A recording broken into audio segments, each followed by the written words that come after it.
इस वीडियो में आज हम बात करेंगे अमिताभ बच्चन और शशि कपूर स्टारर फिल्म सुहाग के बारे में कुछ खास बातें। 16 नवंबर 1979 के दिन अमिताभ बच्चन साहब और शशि कपूर की फिल्म सुहाग रिलीज हुई थी।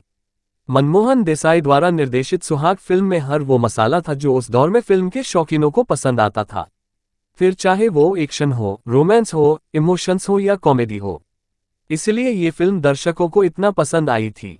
जहां अमिताभ बच्चन और शशि कपूर की कॉमिक और एक्शन टाइमिंग ने दर्शकों का भरपूर मनोरंजन किया, तो वहीं अमजद खान ने भी अपनी विलेनी से इस फिल्म को रोमांचक बना दिया।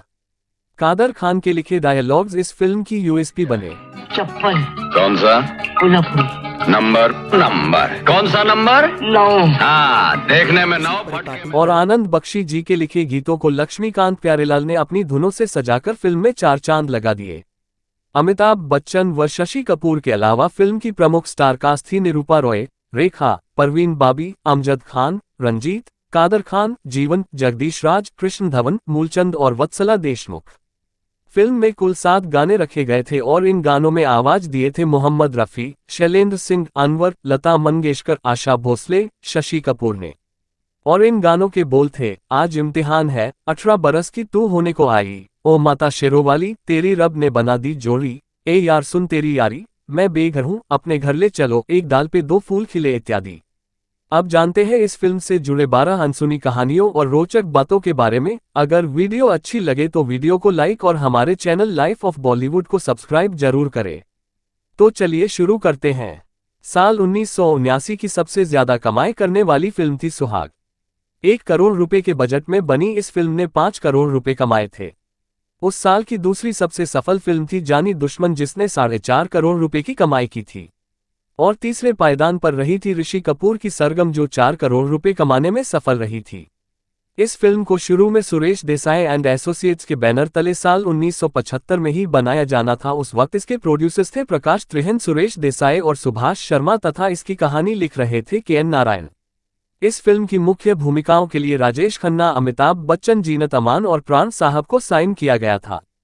खैर, इसी दौरान फिल्म के प्रोड्यूसर सुरेश शर्मा का अपने पार्टनर के साथ मनमुटाव हो गया। परिणाम स्वरूप फिल्म बीच में ही अटक गई। आगे चलकर सुभाष शर्मा ने अपने साथ कुछ अन्य प्रोड्यूसर्स को जोड़कर इस फिल्म को फिर शुरू किया। इसमें फिल्म में राजेश खन्ना की जगह पर शशि कपूर को, जीनत अमान की जगह पर परवीन बाबी को और प्राण साहब के जगह पर अमजद खान को लिया गया और इसकी शूटिंग 1977 में शुरू कर दी गई।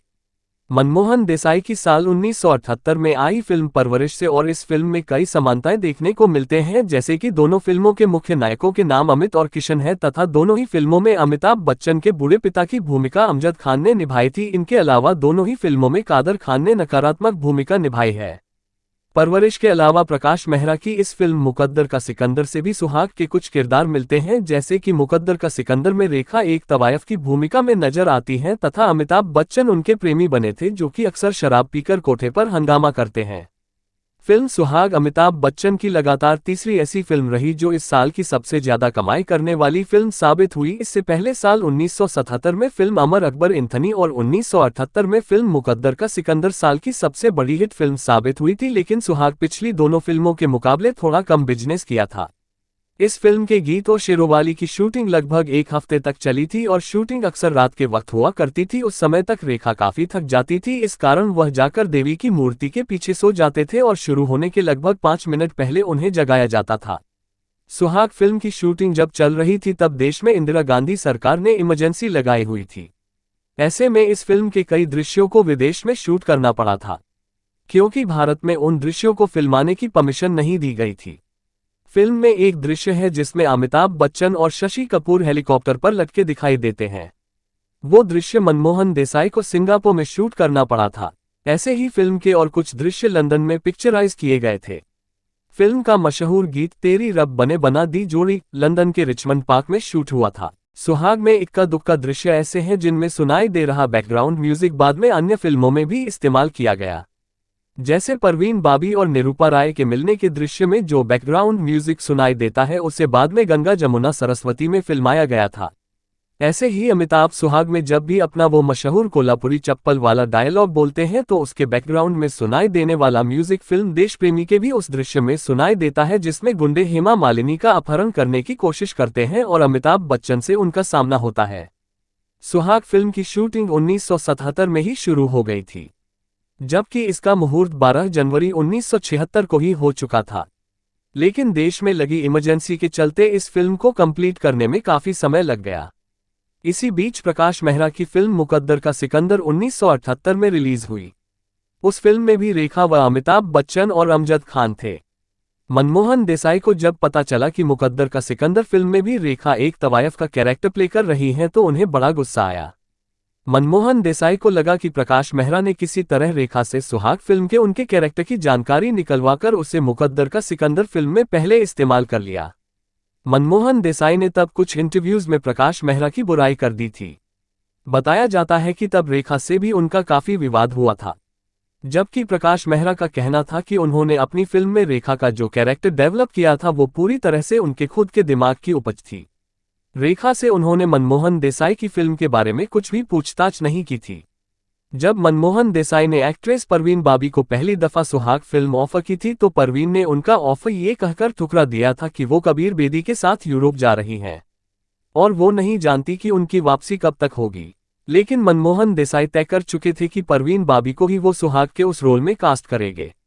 उन्होंने परवीन से कहा कि मैं तुम्हारा इंतजार करूंगा, तुम्हारे सीन तभी शूट किए जाएंगे जब तुम वापस आ जाओगी। दरअसल उस रोल के लिए किसी ऐसी एक्ट्रेस की जरूरत थी जो वेस्टर्नाइज्ड दिख सके। परवीन बाबी की पर्सनैलिटी ऐसी ही थी। लेकिन जब परवीन बाबी यूरोप चली गई तो मनमोहन देसाई को भी एक वक्त पर लगने लगा कि शायद परवीन जल्दी से न लौट कर आए। ऐसे में उनके ज़हन में सिमी गरेवाल का चेहरा आया। उन्हें लगा कि वो रोल परवीन के बाद केवल सिमी गरेवाल ही जस्टिफाई कर सकती हैं। उन्होंने सिमी गरेवाल से बात की। सिमी भी उस रोल में दिलचस्पी ले रही थी। तभी कोई 6 महीने बाद परवीन बाबी यूरोप से वापस भारत लौटी। हालांकि उस वक्त तक खुद परवीन को उम्मीद नहीं थी कि देसाई ने अब तक किसी और को वो रोल नहीं दे दिया होगा। लेकिन वो फिर भी ऐसे ही मनमोहन देसाई से मिली और उस रोल के बारे में पूछा। मनमोहन देसाई ने उन्हें बताया कि वो रोल उन्होंने किसी और को नहीं दिया और फिर मनमोहन देसाई ने परवीन बाबी को साइन कर लिया। इस तरह सिमी गरेवाल के हाथ से सुहाग फिल्म आते आते निकल गई। परवीन बाबी सुहाग में रेखा की छोटी बहन बनी है, लेकिन वास्तव में परवीन बाबी रेखा से उम्र में कोई 6 महीने बड़ी थी। इस फिल्म में रेखा एक मुजरे वाली थी, लेकिन वो अपनी छोटी बहन परवीन बाबी से मुजरे के अपने काम को छिपाकर रखती है। 1978 में आई कर्मयोगी फिल्म में भी रेखा का कैरेक्टर कुछ ऐसा ही था। कर्मयोगी में रेखा एक क्लब डांसर होती हैं, लेकिन वो अपनी छोटी बहन से अपने काम को छुपाकर रखती हैं। कर्मयोगी में रेखा की छोटी बहन का किरदार एक्ट्रेस रीना रॉय ने निभाया था। सुहाग में अमिताभ और शशि कपूर के पिता का किरदार निभाने वाले एक्टर अमजद खान उम्र में अमिताभ बच्चन से मात्र 2 साल बड़े थे, जबकि शशि कपूर से वो 2 साल छोटे थे। फिल्म में अमजद की पत्नी का किरदार निभाने वाली एक्ट्रेस निरूपा रॉय उम्र में उनसे 9 साल बड़ी थी, जबकि अपने बेटे बने शशि कपूर से निरूपा रॉय वास्तव में उम्र में मात्र 7 साल बड़ी थी। ये बात भी जानने लायक है कि मनमोहन देसाई ने इस फिल्म का नाम सुहाग तो रख दिया था, लेकिन वो सुहाग नाम से खुश नहीं थे। कुछ दिनों बाद उन्होंने प्लानिंग की कि वो इस फिल्म का नाम सुहाग से बदलकर मां कसम रखेंगे। मां कसम नाम उन्हें एकदम सही लग रहा था, लेकिन तभी उन्हें खबर मिली कि इस नाम से तो एक फिल्म पहले ही बन रही है जिसमें विनोद मेहरा हीरो है। आखिरकार मनमोहन देसाई को इस फिल्म का नाम सुहाग ही रखना पड़ा। सुहाग जब रिलीज हो गई थी तब इंग्लैंड में भी इस फिल्म के कुछ शोज रखे गए थे। वहां के एक थिएटर में अमिताभ बच्चन और शशि कपूर की एक अनअनाउंस्ड विजिट प्लान की गई। प्लान था कि अमिताभ बच्चन व शशि कपूर फिल्म के इंटरवल में दर्शकों के सामने आकर उन्हें सरप्राइज देंगे और उनसे कुछ बात करेंगे। ऐसा किया भी गया। अमिताभ बच्चन और शशि कपूर एक थिएटर में गए जहां सुहाग दिखाई जा रही थी, लेकिन उन्हें देखकर पब्लिक ने जैसे रिएक्ट किया उसकी उम्मीद किसी को नहीं थी। लोग अमिताभ बच्चन व शशि कपूर को देखकर जोर जोर से चिल्लाने लगे, इन दोनों के पास आने की कोशिश करने लगे। चूंकि इन्हें इंग्लैंड में पब्लिक से इस तरह के रिएक्शन की उम्मीद बिल्कुल भी नहीं थी तो ये दोनों सिक्योरिटी लेकर भी नहीं गए थे। इसलिए उस दिन बड़ी मुश्किल से अमिताभ बच्चन व शशि कपूर को उस थिएटर से बाहर निकाला गया। और उसी दिन अमिताभ को रियलाइज हुआ कि अब विदेशों में भी उनकी फैन फॉलोइंग कितनी ज्यादा हो गई है। सुहाग में रंजीत ने भी एक निगेटिव कैरेक्टर प्ले किया है और रंजीत के किरदार का नाम है गोपाल। ये रंजीत का असली नाम भी है। रंजीत उनका फिल्मी नाम है, उनका असली नाम गोपाल बेदी ही है। सुहाग में रंजीत पायरेट्स की तरह एक आंख पर आई पैच पहने दिखाई देते हैं। सुहाग से कोई 2 साल पहले यानी 1977 में रिलीज हुई मस्तान दादा नाम की फिल्म में भी रंजीत ने ऐसा ही आई पैच पहना था। सुहाग में अमजद खान एक अलग तरह के अंदाज में बोलते दिखाई देते हैं। उनकी आवाज जरा हस्की सुनाई देती है। कुछ ऐसे ही अमजद खान परवरिश व मुकद्दर का सिंथर फिल्म में भी बोलते दिखाई दिए थे। कहा जाता है कि क्योंकि शोले फिल्म में कुछ लोगों ने अमजद खान की आवाज की काफी आलोचना की थी, तो अमजद खान इसी वजह से अपनी आवाज को हल्का सा मॉड्यूलेट करके कुछ फिल्मों में अपने डायलॉग्स बोलते देखे गए थे, लेकिन सिर्फ कुछ में ही, सभी में नहीं। जैसा कि आप जानते हैं कि अमिताभ बच्चन की कई फिल्मों का रीमेक दक्षिण भारतीय फिल्मों में हुआ है। साल 1981 में सुहाग फिल्म का सत्यम शिवम नाम से तेलुगु में रीमेक किया गया था और इस फिल्म में लीड रोल में एनटी रामाराव, अक्नेनी नागेश्वर राव, श्रीदेवी नजर आए थे। यूं तो इस फिल्म ने खूब लोकप्रियता हासिल की थी तथा साल 1979 में सर्वाधिक कमाऊ फिल्म भी रही, लेकिन फिल्म के निर्देशक मनमोहन देसाई इसे अपने जीवन की सबसे खराब फिल्मों में से एक मानते थे। उनका कहना था कि फिल्म को शूट तो काफी अच्छी तरह से किया गया, लेकिन इसके पोस्ट प्रोडक्शन का काम पूरी अच्छी तरह से नहीं हो पाया।